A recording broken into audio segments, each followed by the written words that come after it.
Swayam Rupa Kadamayam Dadati Svapadantikam Vandeham Shri Guru Shri Yuta Parkamalam Shri Guru Vaishnavanscha Shri Rupam Sagajatam Sahagana Raghunathanvitam Tam Sujivam Savadvaitam Savadutam Vrijana Sahitam Krishna Chaitanya Devam Shri Radha Krishna Padan Sahagana Lalita Shri Vishakhanvitam Sa He Krishna Karna Sindhu Dinabandhu Jagatpate Gopesha Gopika Kanta Radha Kanta Namostute Tapta Kanchana Gaurangi Radhe Vrindavaneshwari Vishavanusute Devi Pranamami Hari Priya Panchakalpa Trubhyascha Kripa Sindhu Bhevyacha Patitanam Pavanebhyo Vaishnavebhyo Namo Namaha Shri Krishna Chaitanya Prabhu Nityananda Shri Advaita Gadadhara Shivasati Gaura Bhakta-vrinda Hare Krishna Krishna Krishna Hare Hare Hare Rama Rama Hare Hare Jai Srila Prabhupada ki. Okay, thank you very much everyone for coming to the second part of the first title I had was How to Give Srimad Bhagavatam Class. I didn't like that title, so the Srimad Bhagavatam Class, basic guidelines as Prabhupada did it. That's what I wanted to call it. So I just, for the sake as it is, very briefly, quickly go through the summary. The presentations in 4 parts: the introduction, the structure of the class, the preparation for the class, about 3 sections we did yesterday, and today we have presented the class. And even in presenting the class, because it's the first time doing the presentation, there should be 2 halves: the content and the methodology, or the procedures presented in the class. They're 2 very different topics, but I haven't got involved into that, which is I realised as I was looking at it, I would like to have it. Did you say the Methodology, how to give the techniques. Techniques to give the class and then the actual content. They're 2 different things, but I don't have it developed yet. I just realised that.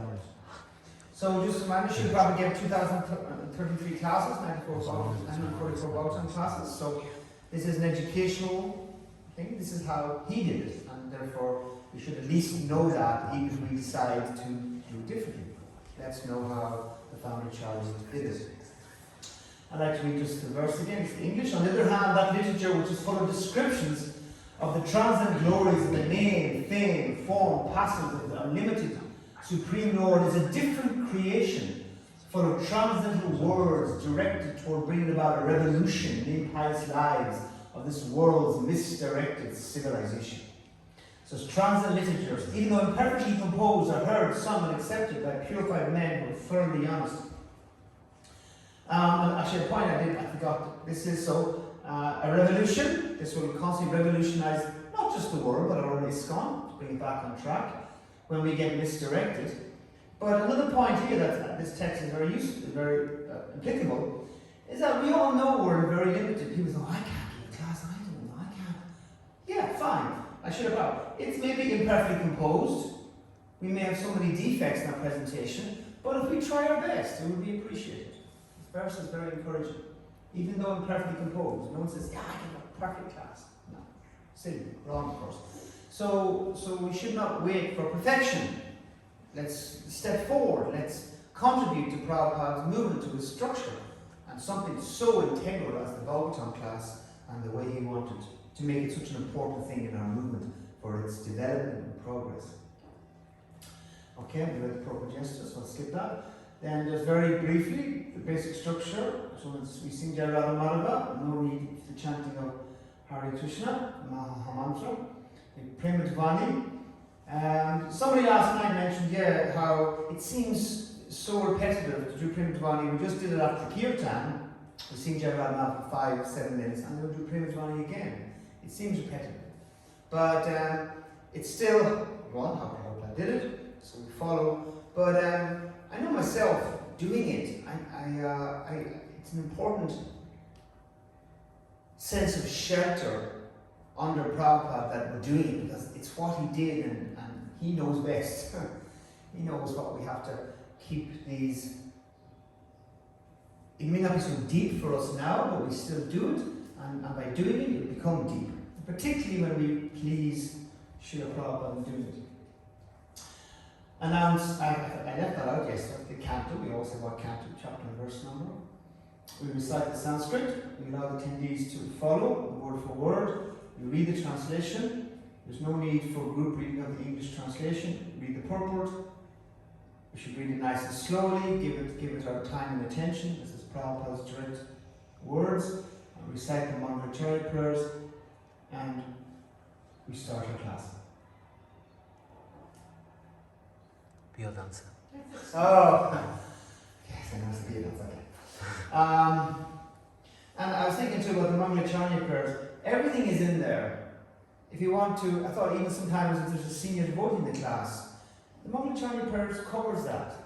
You're offering your respects from Krishna to the people in the room.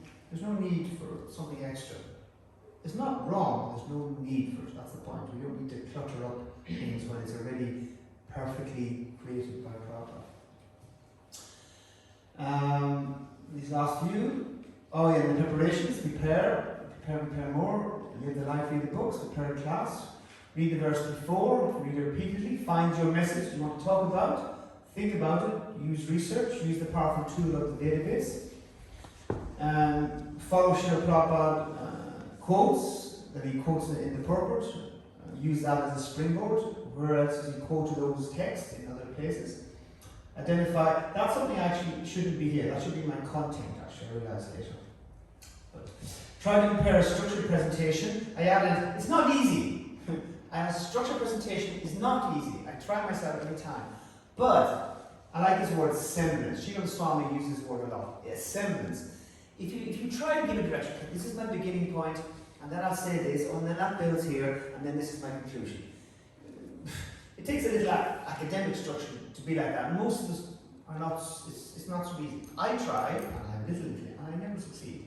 But if you get some semblance, you have a direction that will come across. So a semblance. So always try to be as structured as possible. In all this work, you are assimilating a topic. It becomes realization for you. Don't write word for word. Get your ideas in order, and the words will follow. And then we had see how the verse relates to the chapter. It's one way to introduce it. And this is also a content thing today that I'll repeat again. Plan to reference Krishna's pastimes and Prabhupada. I didn't mention that yesterday. That's important. Do always practice the Sanskrit a couple of times on your own, because if you're just reading it the first time in Sanskrit, we know none of us, we all struggle quite something with Sanskrit. So practice the Sanskrit before you read it. And actually, I had one miscellaneous point. So Shivam Swami gave a class on Lord Balaram. So we recently had a Balaram festival, and we had a very nice speaker here who gave a very nice talk. He's a very eloquent speaker, very nasty Krishna conscious speaker. But he gave still you could see it was a impromptu talk. He had no plan to the structure, no structure to his talk. Nice talk. I then went in the afternoon, a little later, Srila Swami gave a talk. Now Srila Swami, we all know, he is oozing Shastra. Shivam Swami. He's oozing Shastra. He's oozing not just Shastra, but like his Krishna Vrindavan series. He's oozing Vraj Bhakti and so much Leela and Katha, and he's a real Brahmin, he's amazing. But in his presentation, he gave a 2-hour class, and I'm telling you, he read point by point by point from his computer what he wanted to say. accompanied with a slideshow and many slides that were for the devotees to read and follow along, and pictures. It was so engaging. And it was just like a young devotee. He was so structured. He wasn't anyway being spontaneous. Yeah, he wasn't being spontaneous, he was structured. Of course, he was still weighty by his realization. And the class was Sankachuda. Sankachuda coming and stealing the gopis from Krishna. And he gave a 2-hour talk on that one little pastime. Because he prepared it, he could spend 2 hours expanding it and developing it and growing it. And it was nectar, nectar, nectar. So that's Sriram Swami using a structured format, a prepared format. And that's the saddle of his caliber. So it's not, I don't want to look like a young bhakta having to be prepared. No, it's wonderful to prepare our set classes so nicely. Okay. So today, presenting.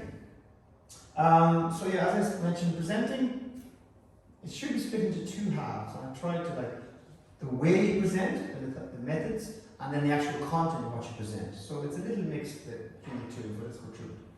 First point, so this is a method. Don't think this is your class. This knowledge does not belong to you. We are servants of this knowledge and pray to be an instrument, a transparent value medium. So it's a standard Islam terminology. When are you giving your class? I'm giving my class.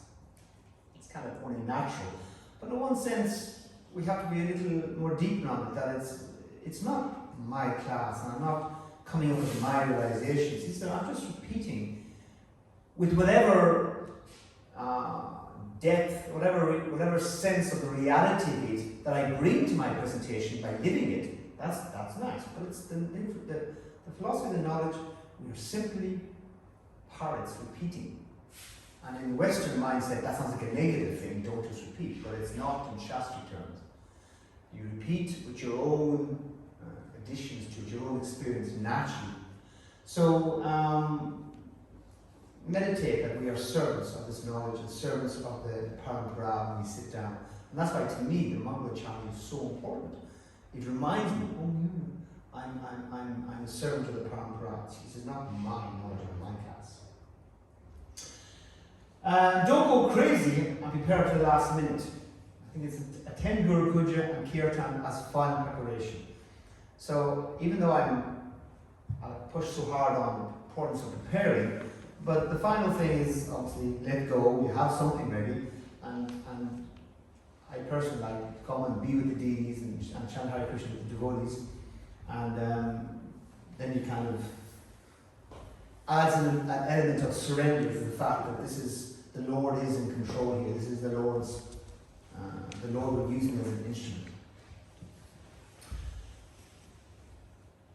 Start strong with conviction about the topic you plan to present. Okay, so this is also methodology, how to do it.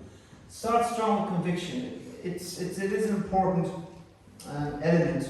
At least, as I said in the previous thing, it may be hard for us to have a full structure for our class. A good, strong starting point that will whet the devotee's appetite that there's something, that this is a thought out class or something coming here. So that's usually something Krishna, some inspiration as you think about it, but that's a nice point to start with. It piques the devotee's interest, it engages with the devotee. So start with a strong point at the top, and of course just say, and of course I want to acknowledge you must have given a wonderful, wonderful class this morning, already fully realized of all these things, and he started with this topic. This is what we're talking about austerity today. About what austerity means, and how to do it nicely, and how to avoid some pitfalls. So you just state your topic. My topic is this. Okay. And again, okay, this person's ready, this person, and then devotees will appreciate that and reciprocate. But don't do this. Please, never, ever start a class with a list of your disqualifications. If you are so disqualified, bring that to your authorities and the person arranging the class. We have gathered here to hear about Krishna and the Srimad Bhagavatam and not about you. That, I don't hear it so much, but we do hear it. Oh, I've been asked, I'm sure here, I'm so tired, I'm so fallen, I'm really not qualified, but they've asked me to do it, so what can I do? Blah. No, don't skip all that. It's again, it's, as we know, like the flip side of so many things, it's still about, it's false ego. You're putting yourself in the center. In trying to be humble, you're doing the wrong thing that you said you should be doing. It's just, but Krishna, just talk about Krishna, talk about your talk. Don't put yourself in the center, which by talking about yourself. And if you feel disqualified, that should be addressed before you sit down in the asana. So it's unnecessary, it's yuck, as Jayadri is humble say. Yuck. Drop the yuck. I like this. This is something, and actually Master Guru again this morning many times did it nicely. The power of the pause. For a number of reasons. First reason, it lets important points sink in. If there's something in your class that the center point or something you really feel is important, when you say it, take, as you say in theatrical words, take a beat. Take a beat. Just let the devotees hear you and let it sink in a bit. And then by that pause, everybody goes, okay, this is something important here. Oh yeah, you said this. So it gives the weight. Pauses give weight to what just got said. And we tend to get uncomfortable. We tend to think, if there's a pause, everyone's going to get uncomfortable. No. You know what you're doing. You have a plan. And if there's a planned pause, it adds weight. We have one dear speaker in our community who's not speaking recently and was very good at preparing our dear Bhakti Yena attitude. And she was someone, I really appreciated when I helped and supported her to give class. She really took the method, the procedure very seriously. She did it exactly as she was told. It was very nice. And she always prepared. And she had lots of references, so very nice. Her main weakness was she just couldn't pause. and we gave her the feedback, okay, next time. And then next time, she definitely slowed down more, but it's her Achilles heel, is that to scroll that bit slow, that more pause. So it lets important points sink in. It gives your audience a breather. If you like, it's 40 minutes of non-stop, just a little space gives your audience a breather. It gives you, of course, a moment to think about your next point, which I think your master was doing this morning. He knew he had something to say. It wasn't there straight away, so okay, let me, no problem, a second, let me take a few moments, and then, oh yeah, this is what I wanted to say. And when you do that, of course, it shows your audience that you care about what you're saying. Not that you keep talking, because, no, and then it doesn't matter whatever comes out of my mouth. No, it really, I want my words to be well chosen. Of course, obviously, we can't stop every second, but when you need to make your point, take the pause, and the audience will appreciate it, that you see the significant what you say next, and again, your audience will appreciate that. So, yeah, the power of the pause. Of course, it's a little bit of a theatrical expression too. Well, this question might come up, but in any sort of presentation, when you stop, it lets your audience think. It pulls them into you, because they have to think also, as opposed to just being machine gun with philosophy for a whole half an hour, 40 minutes. So you want your audience to think about it. So the power of the pause. Relax and respect your audience. The point happens the detailed point, because the first point just relax. Like obviously we prepare and we're excited and we're kind of like, hope it goes well. But that's why I think the Guru Puja is very important. Go to the kirtan, and that's a natural relaxing. Be in the kirtan, just forget about it, and just absorb. That helps relax. So it's important, because if you're not relaxed, then everyone feels it too. And then respect your audience now. This is a big, you say so many things on this. The first way to respect your audience is, to me, in preparing the class. Prepare it. Don't just think, oh, it's okay. Prabhupada said a devotee should be prepared to give a class like this. Don't pull out this one soundbite and use it for justification. No. Respect the opportunity, respect the honor, and respect your audience by preparing. But this is one detail respected in this point. Don't ask questions that are really obvious, but neither ask questions about something really esoteric that you just read. And this point came to my mind, sitting on respect, because I do this quite a lot, right? I like to ask questions of my audience. I have some questions in mind that I want to engage with the devotees. How successful I am is one thing, but at least I try the parameter, which is a big general parameter in preparing a talk, is know your audience to some degree. Like a Bhagavatam is in a temple, and 90% of the time it's among ourselves. We know each other, so we kind of know our audience. But say you're giving a talk at a preaching event. If you are, then you say, well, who am I speaking to? How much do they know? You have to spend quite some time finding out about your audience first. And then you go away and think about your talk. So when I prepare a question to ask, because I've seen a devotee after I did it try to do the same thing I did, and it was really uncomfortable. It just didn't work.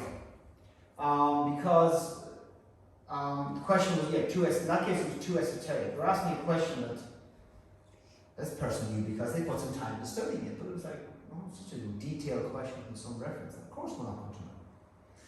But then I don't like, and who's Krishna's girlfriend? It's like, okay, come on. It's like, and who's the name of Krishna's brother? Like, questions which are too, like, come on. Please, give us a little more respect than that. So, how to find a balance? And for me, I generally tend to operate with questions about the Bhagavatam, things that we sort of should know, we might struggle with, but for the most part we've heard. And I think, okay, this is something devotees have heard about at some point in their life. So let me try to churn that out of their memories. And so you make a logic guess about something that the devotees should know. And then you push it a little bit like that. But yeah, I think it's so many ways, this topic of respecting your audience, preparing, relaxing, and this is just one detail. I probably covered many more, but this is one because I use this. This is something I do, so I think and I've seen it done wrong. So it gets disrespectful if you do either, I feel. This point, of course, is a very, very, very general point for any talk, any presenter. You'll hear it in every manual how to give a presentation. Look at your audience. You're speaking for them. You should feel that. This is any manual in how to give a presentation will tell you. Look at your audience. Engage with them. The time Urmila Mataji gave her teacher training course, and also in Mayapur, Atul Krishna Guru. There are two people that walk their talks so much. They embody.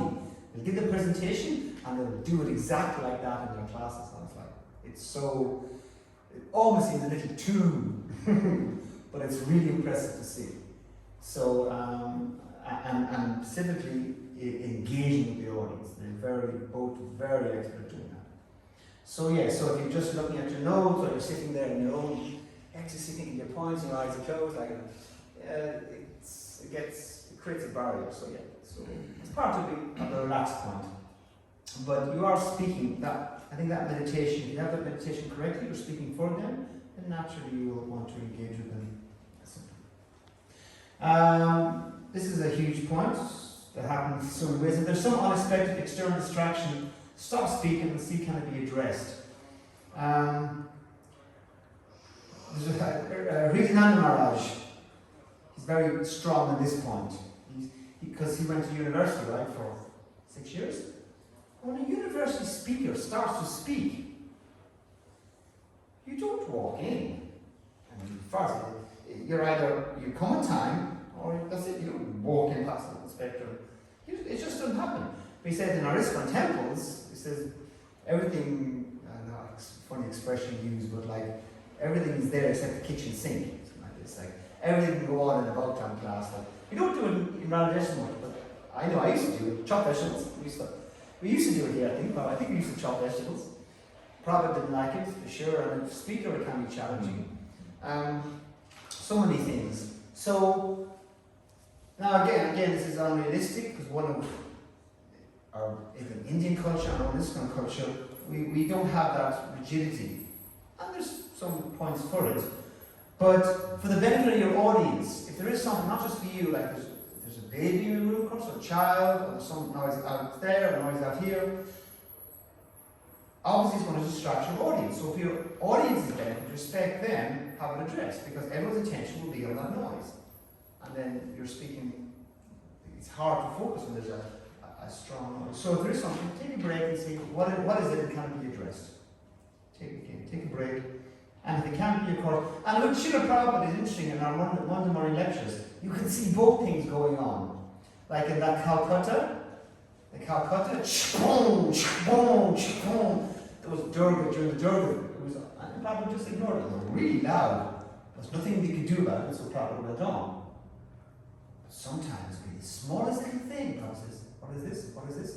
Stop it. It should go out. It was a child. Some noise, probably immediately, what is that noise? What is that noise? Immediately address it. And that can be a much smaller thing. In this Calcutta, fireworks, boom, boom, and he would ignore it. So, if there's something you can do about it, address it. If you can't, then it's silly. I wanted to say something. Yes, ma'am. One devotee, she told me that she had a child, and the child, maybe two, was rolling around a bit. Prabhupada looked at her and said, "Child should be trained." And she got the idea that she had to leave, but she kept looking back. She looked back once, she goes, "The child should be trained." And she got to the door, she looked back one more time and said, "The child should be trained." Oh, yeah. So she would never forget it. Okay, yeah.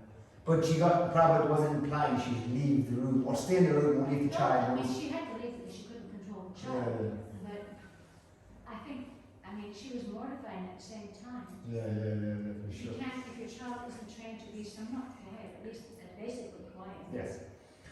Try to do this for me generally, before he begins the class even, normally he says, "Thank you all for coming. I'm going to give a talk on philosophy," and as much as we love children, they normally don't like philosophy. So maybe you should bring them elsewhere so they can do what children like to do, play. This is the philosophy is not. So even in the beginning, you know children are not. Some rare occasions, some rare exceptions, but most. Yes, Prabhupada was mostly very sensitive. Mostly he was immediately addressed somebody sleeping, sitting. You can hear so many times in his classes he would interrupt if there's something that distracts. Finish before the end. This is something that probably I'm definitely guilty of. Going on too much, you kind of have too much preparation, too much things to say, and then you kind of like the words say, "That's nice, I wish you'd stop now." So it's nice to, it's also nice to leave the devotees wanting more than wishing you'd stop. So finish before the end. It's like the devotees are all like eyeing at the door and twiddling at their phones and looking at them. So ideally, feel that and finish before the end. I actually had a few more points on that later. It's don't go on too long. And we know, especially a speaker clearly is being impromptu, and just talking, then it gets more disappointing. So, in relation to my point, in the presentation, this so far is all actually methodology, techniques, how to physically present the class. So I think actually it does work. Actually, I do have the next part will be more content. I think. So simple point again, but please make references to Srila Prabhupada's books and lectures the bulk of the class. We are here, we are in Prabhupada's house, Prabhupada's system, we're Srila Prabhupada followers. His content should be the majority of it. A few more points on this, but at least when you're preparing it, like you look at your content and think, okay, how many Bhagavatam references, how many lecture references, how many am I? And like simply, I do have the books and lectures. We do know there is this basic hierarchy among Srila Prabhupada's material. Books are first and foremost in weight of authority. Then you have lectures are next in second of authority. Then lectures are number 3 and conversations are number 4. In the beginning of the database, they give this level of authority. So when you reference a conversation, you can put a point, but there's so many elements that you can't, that the context. Books, lectures, letters, conversations. Letters are also highly subjective, they're written to one person, but you can read what's there. But a conversation is a conversation. You know, when you have a conversation with somebody, there's so much physical involved, so much other elements in the conversation. So to quote a conversation, so that's a general point. So when we do reference things, we should weigh heavy on books and Prabhupada's lectures. And then, of course, we will, especially nowadays, augment the presentation with other acharyas, other ISKCON personalities, our spiritual master. Of course. But the bulk, definitely want to hear from Srila Prabhupada. And yes, this is the point I had in the presentation, but obviously it's here for content. Please identify at least a couple of verses to quote. Again, this is something I preach to myself. Verses do not flow naturally for me, but I should at least, in honouring Prabhupada's constant use of Sanskrit, I mean the Sanskrit translation, I always say, may or may not be there. If you're quoting the verse, you're obviously going to comment on it. You don't have to word for word the translation, but the Sanskrit, for sure. And this was previously also in the presentation, but now I actually want to have it in the content section. That's why with this presentation I say I would refine it for another time. But plan to quote at least one reference to Krishna's pastimes and one reference to Prabhupada Leela. But I want to add to this point here is that we know our scriptures, our knowledge is broken down into three sections: Sambandha, Abhideya, and Prayojan. The knowledge, the application, the process, and the goal, love of God. And certainly the majority of our classes are mostly Sambandha. We're repeating the basic philosophy. Then Abhideya, which I'll come later, is kind of how the application of it, and usually happens in the question-answer section, is very much Abhideya. But Prayojan, what is our final point? We want to hear about Krishna. So every class should have a certain element of Prayojan in it, is the point I want to make here. The goal. The philosophy is how we ground ourselves, how we grow, is how we reinforce our doubts, how we preach to each other. But the goal is hearing about Krishna. So some Prayojan should be always in every class. Not, well, again, we tend nowadays to do more and more Prayojan. There's a famous meeting with the Bhagavad Gita, Back to Godhead editors, and probably get very clear guidelines for the content, Sambandha, Abhideya, Prayojan in Back to Godhead. And Prayojan, he said, should be almost very little. Should be mostly Sambandha, Abhideya. So, but we want to hear about Krishna. We want to hear about Prabhupada, both nectar.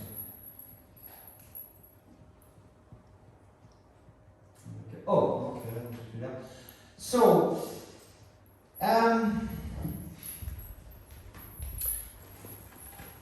we had upstairs in an old management folder how to give a Bhagavatam class. It was a 4-page, nicely written, nicely done work by somebody how to give a Bhagavatam class. But when I read it, it's just 4 pages of don't do this, don't do this, don't do this, don't do that, don't do this, don't do that, don't do this. Yeah, it does feel like it. It really feels like that. I mean, don't quote any stories, don't make a song, don't take too many jokes, don't say one last point and talk for half an hour. Don't speculate, don't make any balance, don't give one-sided presentations, don't be disrespectful. It just, don't use ISKCON lingo, don't use space fillers, don't use party spirit, don't use sexism, racism, nationalism. It's a pretty scary take of what a lot of Bhagavatam content would have been in earlier days. It's still many ways relevant, body language. Don't shuffle, blow your nose loudly or belch. Belch, which I definitely do. Don't scream. It seems as screams. Don't have your hands in your pocket. I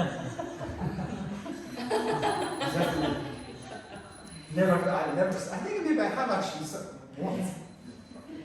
Don't be actually shy, don't be crouched, don't be nervous laughter.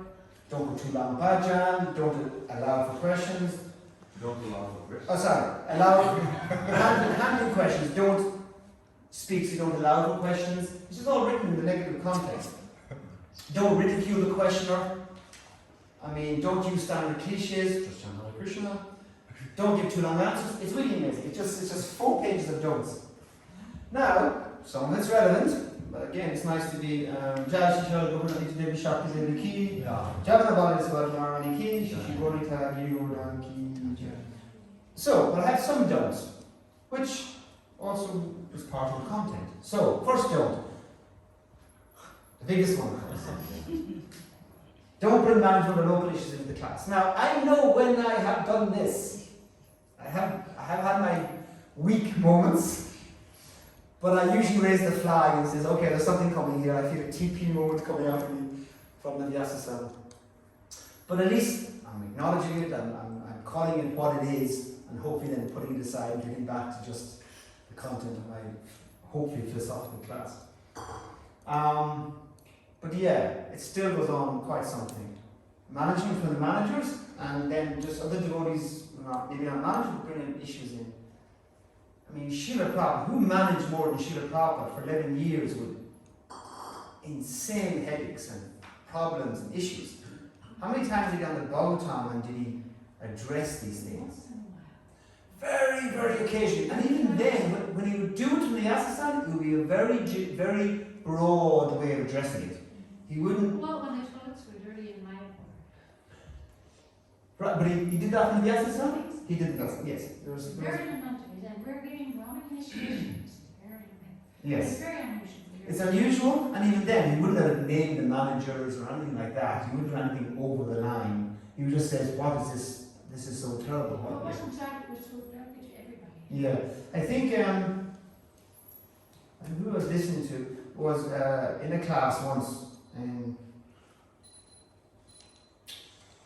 I think Hawaii, and the class was really heavy. And the one sitting there going, why is Prabhupada giving such a heavy class? And it's really heavy.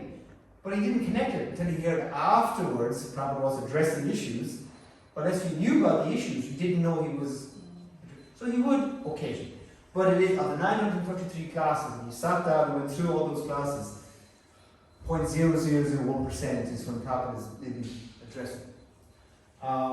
And yet he was constantly managing and dealing with issues. So, and this gone, again, it's not so bad nowadays, but it was a very bad down. One thing I like for that is we should not bring our opinions into the class, because that's usually into local issues. Yes. Where we have our opinion. We should be humble enough that when we are on the Vyasa, we don't value our opinions too much.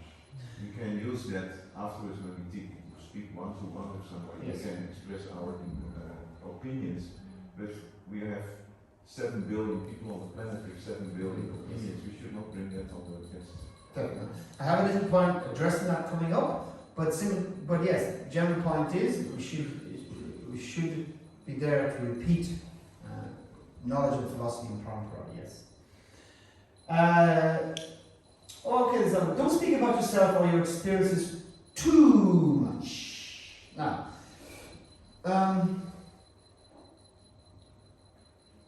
I had a couple of analogies. Sorry, on that, my first point, the very beginning, first point about content. Don't get too absorbed in being your class, right? So, I'm actually sorry, I had an analogy point I wanted to bring up. When a pujari is on the altar and they open the curtains for the arti, like Mangal arti, Gur arti, they open the curtains. If the pujari thinks, wow, look at all those devotees here to see me. Wow, there's like, whoa, it's like 20 devotees, they're all here, like Mangal arti, 20, they're all here to see me. Should the pujari think that? I hope not. But if they did, that's obviously wrong. We're here to see your other Gopinath. But simultaneously in the class, it transferred very well. Shouldn't think, oh, they're all here to hear me. No, they're here to hear about Krishna. And you just happen to be the instrument that's now speaking about Krishna. So that was the analogy. I like that. I got that from. Was it Madhavananda? Yes, Madhavananda. Yes, his 6 points. Yes. So I thought very nice was it. I mean, on the altar I don't get it, but that's suddenly I can see definitely more inclined to be guilty of it, but here to hear me. No, here to hear the parampara through you. And in this one, so the analogy for this one is, what's a basic Indian meal consist of? Rice. Dal, sabji, chapati. Sweet. Right. Rice, dal, sabji, chapati, chutney.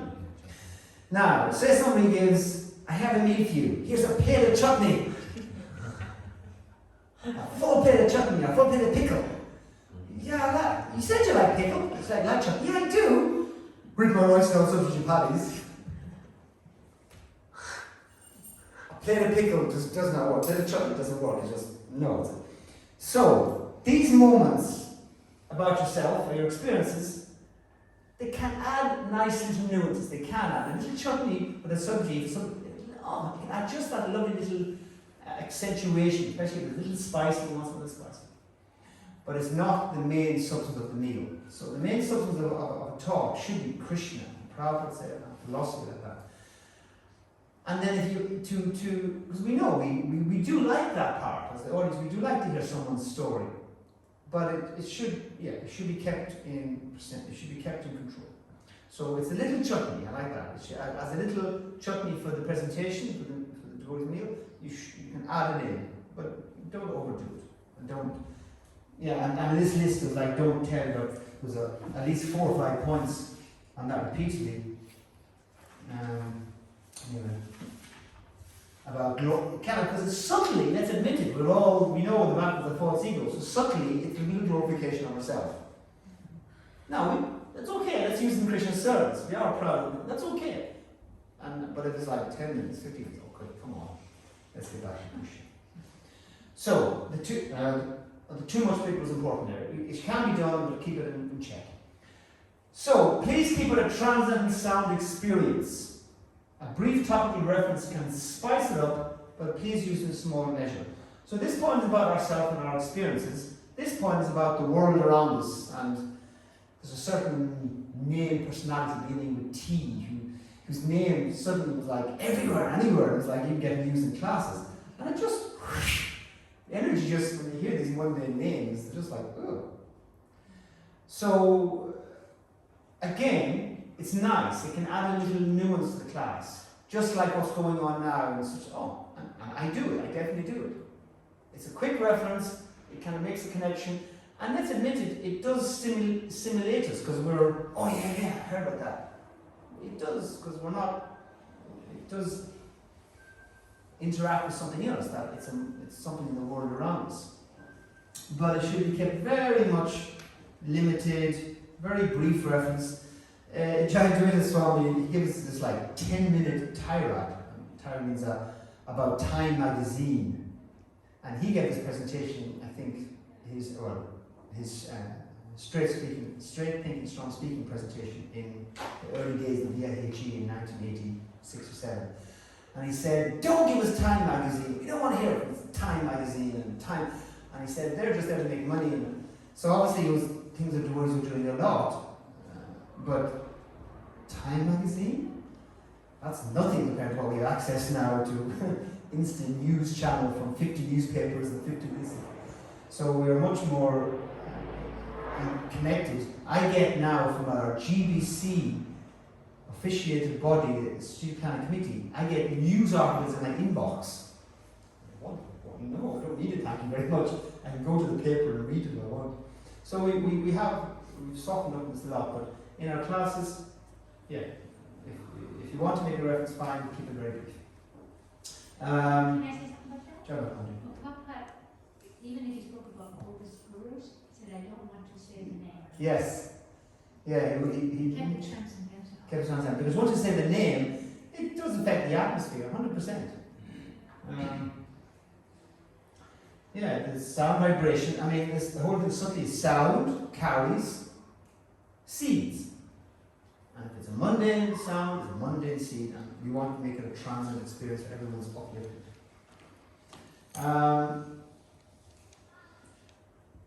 Don't go, another one here, I get definitely guilty of. Don't go way over time. And if you do go past the standard allotted time, give the boys permission to leave. Now, this is kind of, I have to say, even though the presentation of how Prabhupada did it, this is something I've been experimenting with myself personally recently. Because I know I'm guilty of it. I'm guilty of it. I don't give many presentations. When I do, I get fired up, and if there's good energy, you want to and plus, I'm also of the school that we're not a super intense Sankirtan temple, we've got to get breakfast now and get on the street. We're not. So if we spend a little more time discussing Krishna Gita, this is what the temple is for, discussing Krishna Gita. But if somebody wants to leave, they should feel free to do so. But it's nice that, so I said, experiment with the idea where anybody likes to leave, please leave, no problem, don't feel.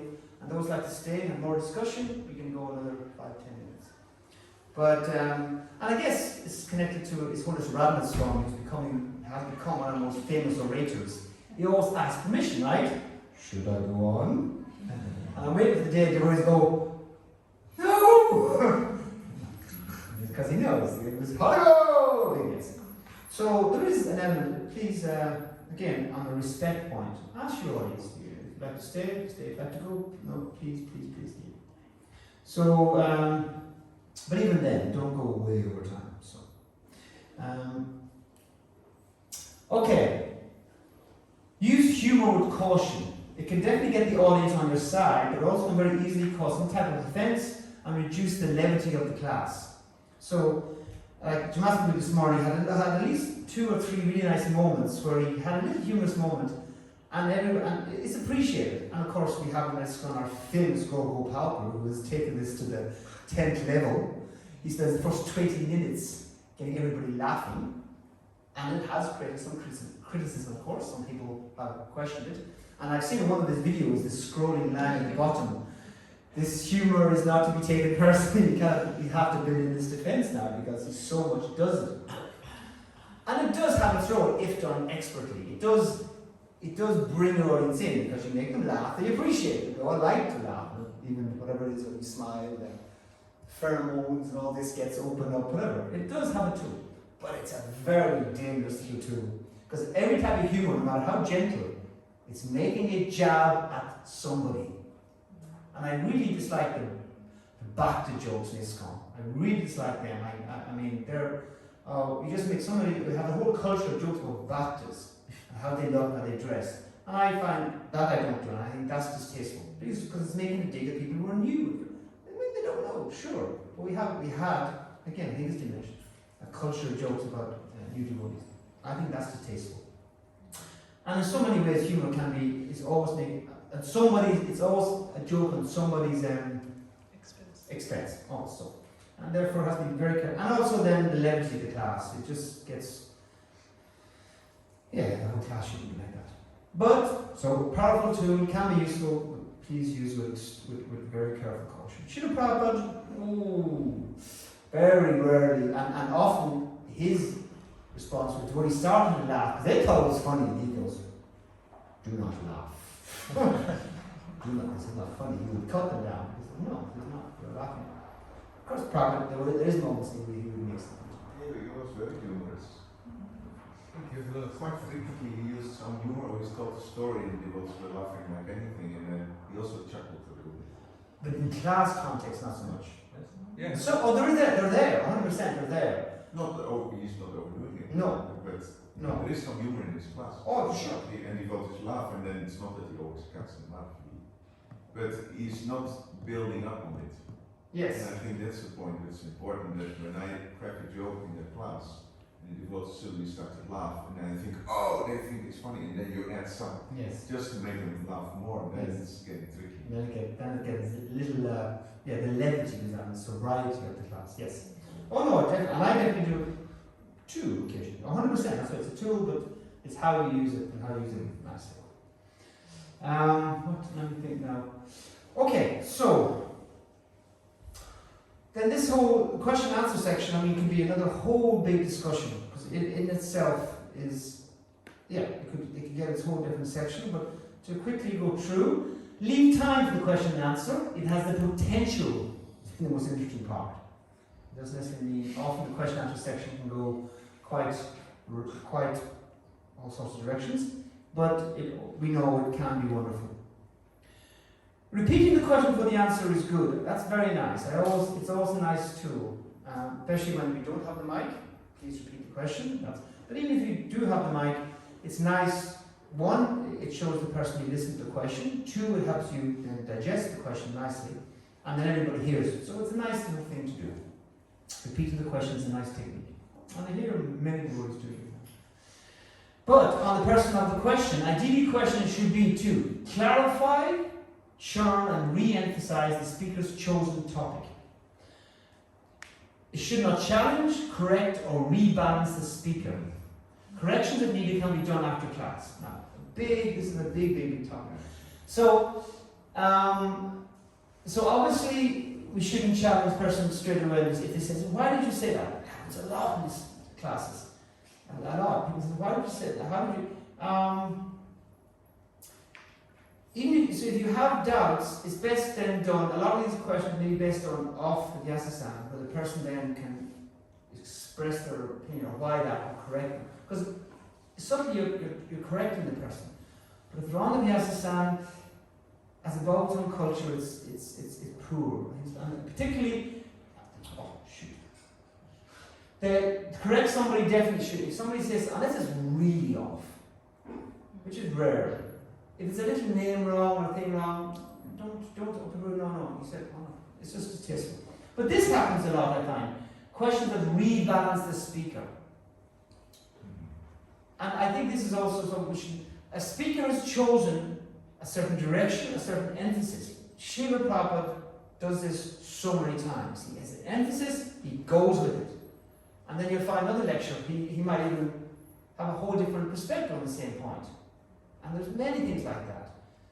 So the Vedic scriptures are so huge, there's so much to talk about, and there's so many ways to approach a topic. It's unlimited, really. So if somebody is making a presentation with a certain goal, they're going to emphasize something. So you did mention this, and this. Yeah, that's true. But it's okay. But it seems a shame you to rebalance. Don't feel like your talk was too unbalanced. We should be committed to be emphasized a certain point. It's only one point in a shastra, but it's not necessary to balance every time. Of course, the presenter should have studied and themselves should present the topic in a broadish way. It should be allowed to have a certain focus. And then, so the question should be, I didn't understand that point. Could you elaborate again? Or that can be there. Clarify, churn, and re-emphasize the speaker's topic. Even if you disagree, just to clarify and then just to have the speaker elaborate a little more. Of course, now on the standard is any questions or comments. That is the standard. Even though traditionally there should be any questions, please. But now it is standard. Of course, and that's why I think it's growing again. It's the next one. What's the next one? It's not just questions or comments. It's Correction. any questions, corrections. I have my question mark about that. I think it's unnecessary. We're starting to add things. It's not in the format of the World Bhagavatam. So questions, but comments. Comments is definitely universal, but people naturally do anything. So I think there is another point here. The vast majority of the questions asked are how do I apply? It is natural the listener wants to take the Sambandha and make it Abhideya. In replying, the speaker keeps the answer in a general principle. So if you analyze 99% of the devotees' I have a question, talk about this, how do I do it? How do I apply it? Classes are principally Sambandha, philosophy, references, and then devotees go, okay, that's very nice. Now Swami did that. How do I apply that? What does it mean to me? And that's only natural. But it's also a little unfair to ask the speaker that, because when you ask that, you have your reason for your context in your mind, for your life experience, which comes with a whole range of elements and reasons. And obviously, speaker. So I hear many senior writers who get this a lot, saying, "Well, I don't know the context of your situation. I can't answer that question. I can maybe address it later, but then at least honor the question, still respect it, and give a broad general point on something." But it's a lot of the questioner leads you to a certain specific point that's not relevant. I can't address that. You give a general principle. You see, okay, here's the principle that's connected to your question. The details we discuss later or discuss with your authorities. But it's interesting, a lot of devotees do this. How do I apply? How does it work in my life? One time I heard the answer with these how-to questions. Sometimes you have to just do it. That's what the answer you give. Just do it. Yeah. Just do it. Okay. So yeah, apply it and try it and see how it goes for you. Okay.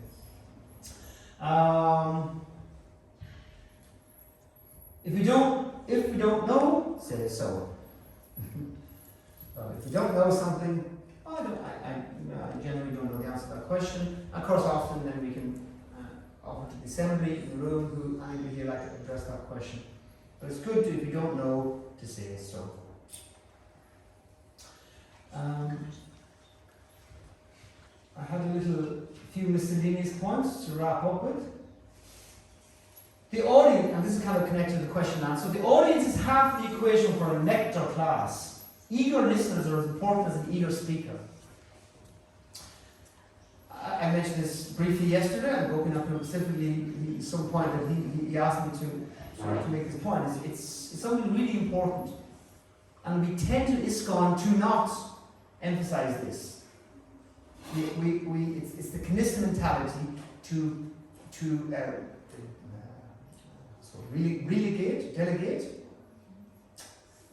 put your responsibility of your experience to somebody else. What's the word called? Delegate? Delegate's a positive, there's another negative variation of that. So, your experience is your responsibility. And the Kanista mentality is that I'm not experiencing it, it's somebody else's fault. That's the Kanista mentality. The Madhyam thinks, I'm not experiencing it, what am I doing wrong? So, if I'm not experiencing the Bhagavatam class, what am I doing wrong? Not just the speakers like this. Which is tough. But it is the Madhyam approach. The Madhyam approach is to think, whatever it is, if I need to hear something, Krishna will use this person as an instrument to hear. But it's tough. But we definitely have to understand that the audience is half of the equation. Can I ask a question? Sorry, go ahead. Well, what if you have a speaker that doesn't do any of this? Well, we do, and we will continue to be so. So yeah, then we try to create the culture by doing it ourselves, and then I can only give my opinion too much. I'm trying not to too much to give my opinion and keep my presentation, but that can be challenging. Each one of us has to respond to that as we are comfortable to respond, and we will make different decisions based upon if this is not done. And a lot of it's not done, so that's why I guess I'm passionate about it. Small point, I think that is important. Bowing down the curtain during class is not required, and it's become a very common culture. It's not required. You're 100% in the presence of Krishna already, but we do it. So I really think it's and plus. Anybody who knows me may know I've given this demonstration before. You're sitting nicely cross-legged, and you want to give a basis. What do you do? Roly-poly! Boing! Boing! They want the roly-polies. I can hear to this day Tribhuvan shouting, "Don't do that!" across rooms to many devotees. What was that? That's not an obeisances. It's not described anywhere. It's a complete speculation. Whatever. Anyway, so many variations. But this and what's the there's no prana mantra going on. So it's not our obeisances is a really sweet element of our culture. We want to do it, we do it nicely, or don't do it at all. And in the Bhagavatam class, it's not required. And I'm 90% sure in the videos, you never see it going wrong. In any of the videos of the classes we have, you don't see it. Jai, Shishivala Gopani, this is not a Bhagavatam class, so we can have respect. But this is I thought it might happen. Jagabal Smadamani Ki, Shishigonita Giri Gopran Ki. So yeah, this is a little different. But in the Bhagavatam class, you can see Prabhupada never addressed it when the curtains opened. He just continued his class. So it wasn't. But then, yeah. Sorry. While you're on it, when Tulsi comes and goes, we can also chant Hare Krishna. Tulsi comes and goes. Okay. Oh! Oh, when she goes, so we can remain chanting because we're already observing Krishna. Yes, yeah. Again, devotees. Well, that I would say that's an individual thing. It doesn't, but a class context, it actually affects the whole room, especially the speaker. Suddenly, 3-5 people are doing this. But I would say that allows an individual to choose. Some will chant, some will say, no, it might be. Of course, I put my B bag down and do it nicely with my hands, not just rolling bodies. What about? To say something. Yes. We were told when I joined that we should bow down. When you're in Bhagavatam class, you should be giving your full focus to hearing, and then usually we bow down without a question. But we're in the presence of the Lord through transcendental sound. Yes. So we shouldn't bow down because it interrupts the flow. Yes. Yeah. It's actually, again, that's why it's interesting. It's in the bowing down. It's such a nice thing. But actually, in the culture, we become more culture. It's a distraction. It's a little disturbance to do. So it's 100%. What about the kirtan? When there's a festival or something, the curtains open, do we need to go down? Again, like as if one person can bow down, it might not affect. I personally don't think, again, okay, I can give my own personal culture, I think it's not required because the kirtan is, again, talking about Tulsi, would you hear two bow down during Tulsi? No, the kirtan is the main worship. The kirtan is how we worship primarily. And then we have Pancharashi Pradeep, which tells us some things, including bowing down. But the kirtan is the primary way we worship. That's why we're here, because of kirtan. It's not because of bowing down. We do that, of course, as well. It's kirtan. So nothing should de-emphasize kirtan in any context. If both goes on, nice. But if suddenly like 10 people are bowing down, it's kirtan. Yeah. And usually then it's done in a city way. Then,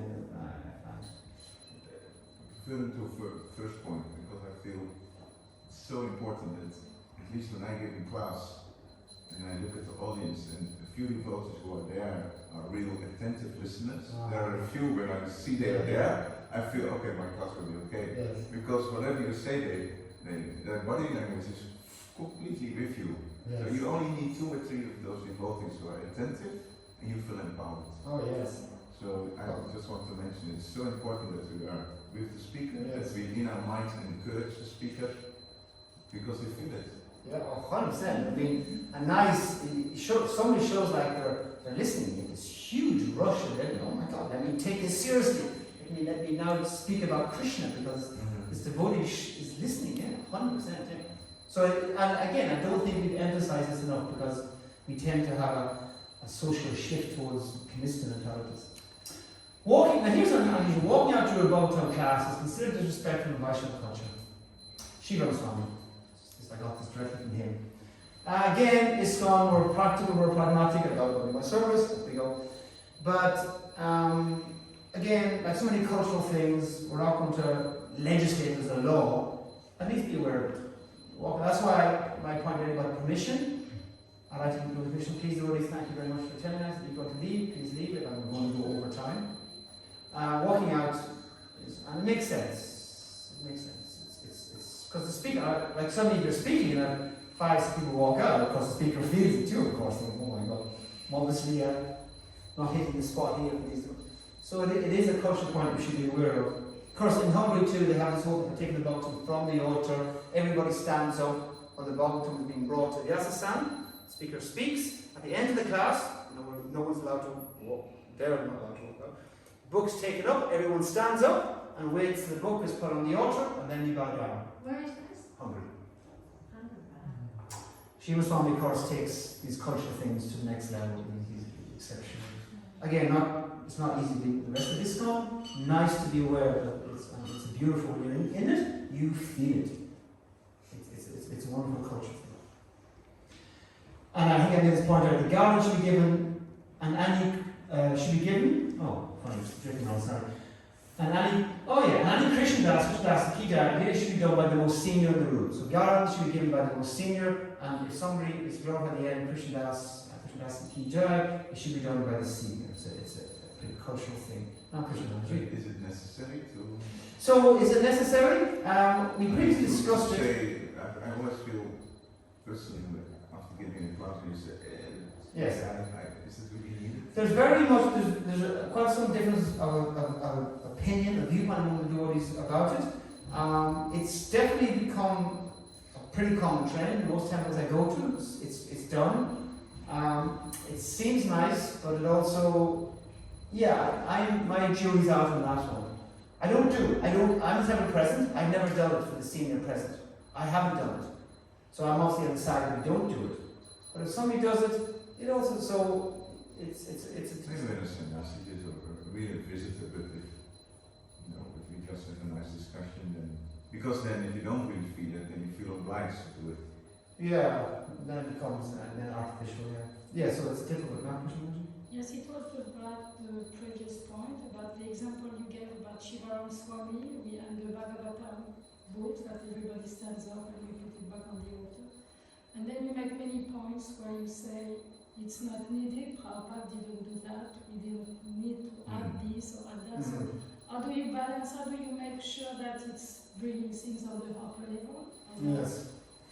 So, again, for me, I would draw the line at Shiva Swami and Hungarian Yatra I look up towards, but I would never try to reproduce it because it's based upon a devotee of the stature of Shiva Swami, who in Kirtan, they do things that I would tell the devotee not to do, but he can do it because he's obviously a different caliber. And in an institution, we have to allow for a devotee who's new to be told this is how you do it, or someone who's senior to add things, to embellish, because they're clearly engaged in a consciousness of Krishna. So therefore, when they add something, I will trust that it's coming from Krishna.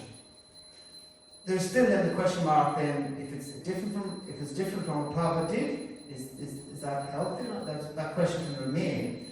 But we have to acknowledge the fact that someone's clearly who are we? Oh, Shiva Swami does it. Really, you apply. So I was in certain individuals can make changes, and then the rest of us should be more cautious. And that's why I wouldn't try to imitate or reproduce it here because that's Shiva Swami, and it comes with his weight, his power, his intensity of Krishna consciousness. But this is bringing your opinion, which we spoke about it, that we can bring our opinion. So somebody else might have another opinion about another devotee, or all the devotee was doing something different. So where do you draw the line? Where did this point come from? The scriptures? Or in the scripture, Prabhupada said that the person who addresses the speaker should be a senior man. There's a glorification and all that. So is this like one of those kind of points? Well, I guess my understanding is that's why I don't try to introduce anything that I haven't seen Prabhupada do. But if somebody else does, like even here, Kirtan, the devotees will sing Jai Deeds. I will follow along, but I won't do it. I won't institute, I won't tell everybody, Ekachakaru, my favourite person to be mean to at times. I won't say, you don't do that. No, I won't do that because he needs the static Kirtan. But I won't do it. So there's a perfect accepted duplicity there. I mean, he does it, it's wonderful, I won't do it. And he will honour me not doing it. So yes, but I will present, in this case, presenting things that are specifically are stamped and trademarked by Prabhupada. But things will go on, other people will do things, and if you follow or don't follow, it's down to below the temple to agree, oh, we like that, let's do it here. But in Radhadesh, it's such a huge array of people that I'm very nervous about it. So, oh, they do it, no, let's do it here.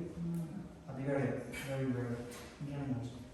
I have a question about it, because whereas contenting states then you have to follow the rules all to the Yes.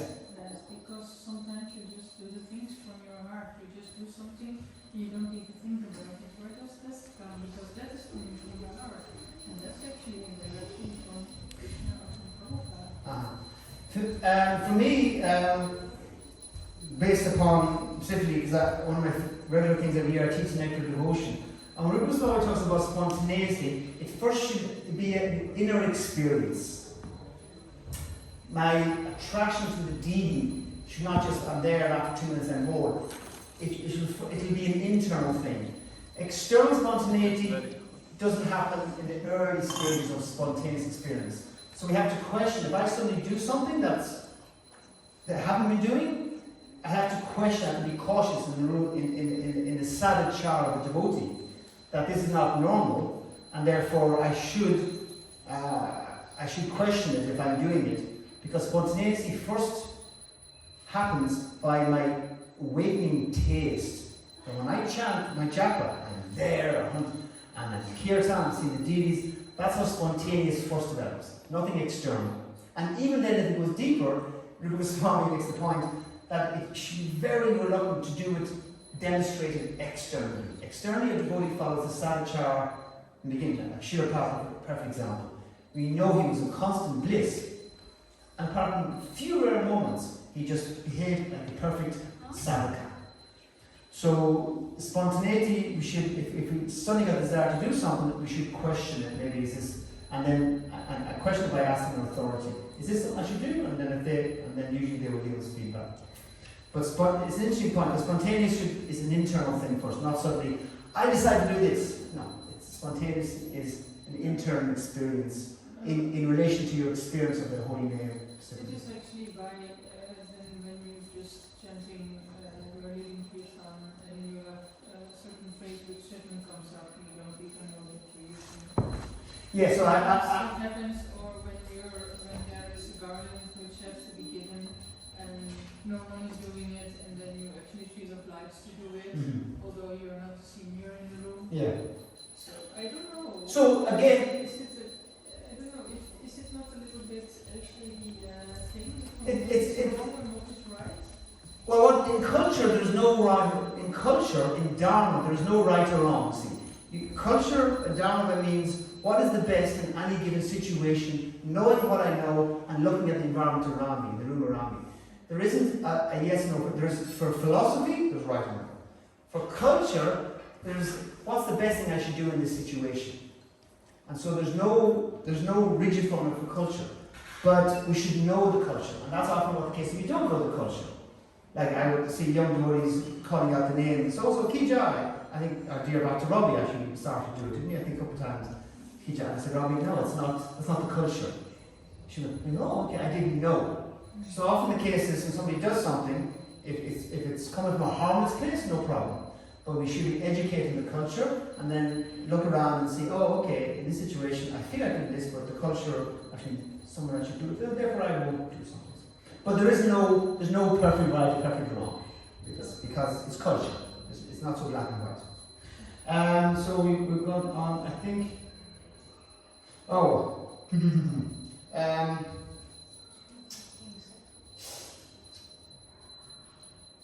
okay, this is a naughty indulgence, since we're already halfway through the kirtan and going on. I just a quick list of the Bhagavatam topics, simply just the Bhagavatam, not CC or anything else, that in the last one I gave a clap when I identified a topic. I had this topic, being separate, seeing the Lord, revelation, temporary, unjoking, Kali Yuga, going back to Godhead, time is, on etiquette, Lord's kindness, games, Krishna's human-like behavior, on pride, poison, on humility, on the perception of time, seeing Krishna in everything, morality, on the Vishoda, Bhagavad Gita Janardana verse.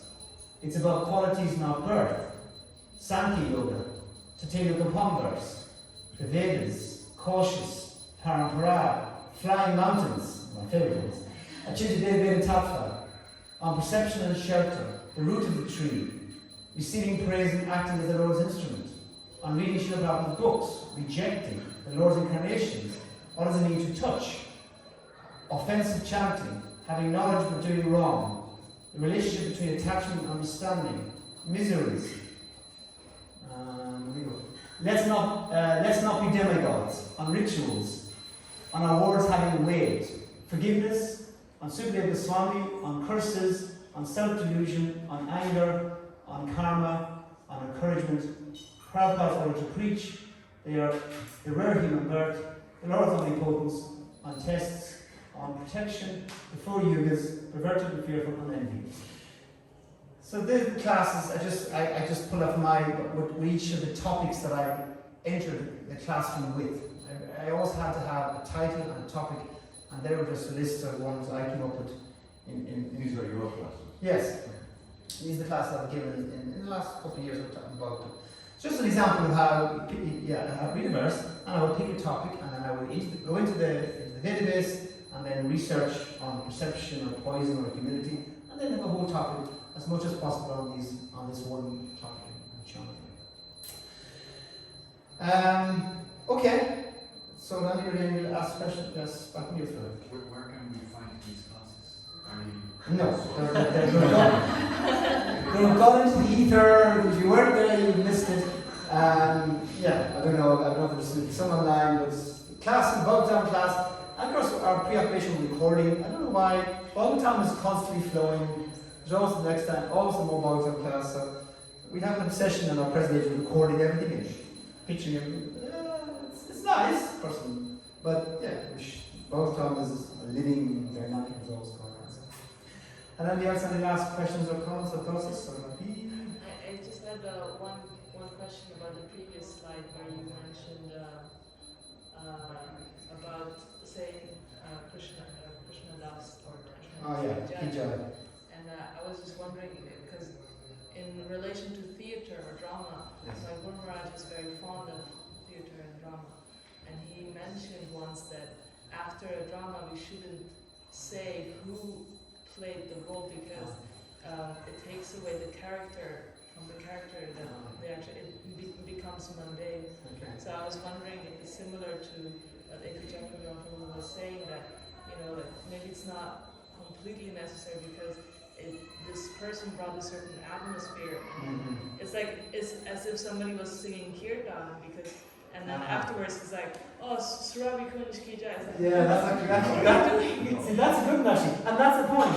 That's where it will go. See, all these little things will seem harmless, seem nice. That's a good point. That would be harmless. Next day somebody needs a kirtan, so Ki Jai. What? But yeah, we do it for the class. Good point. And that's why the class should finish. Graj Srimad Bhagavatam Ki Jai. Srila Ki Jai.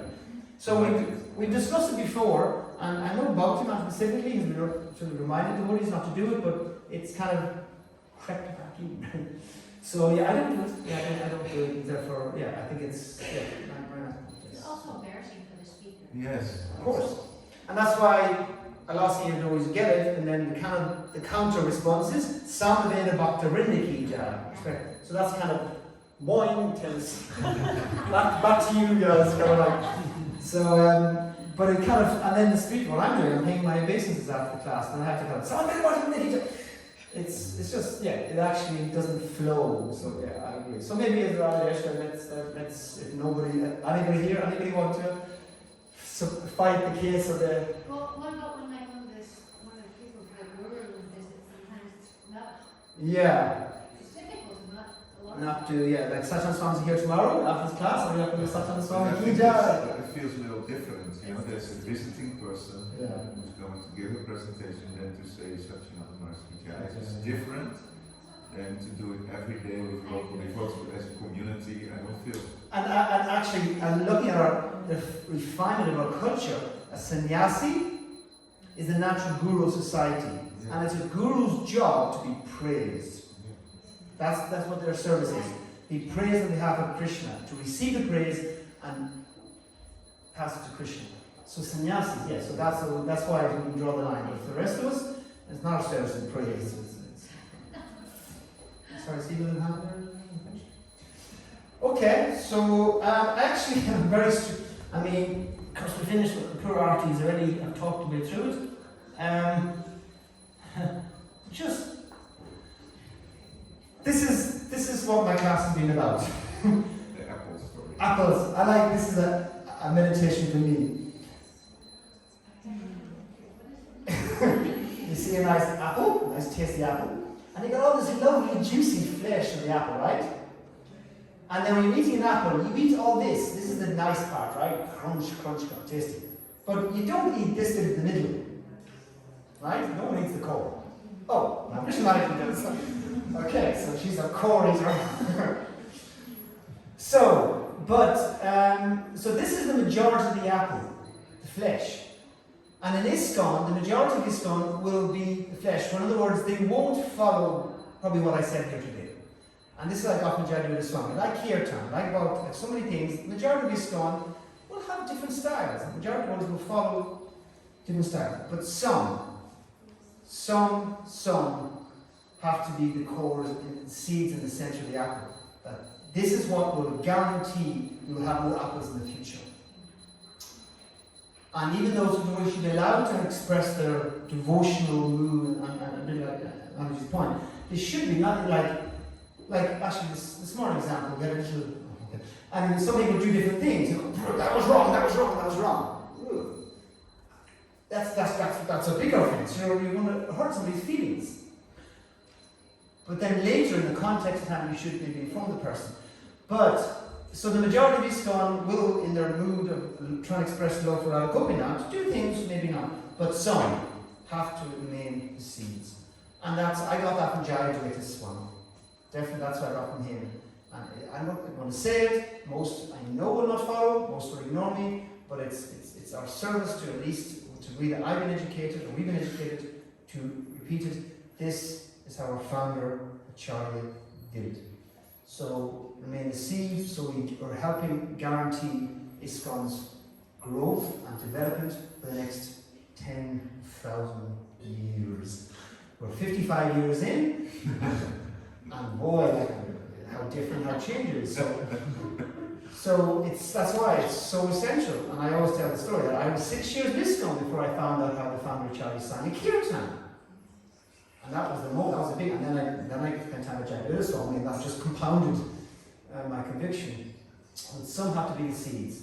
It's not the tastiest part of the apple. You don't normally don't eat the seeds.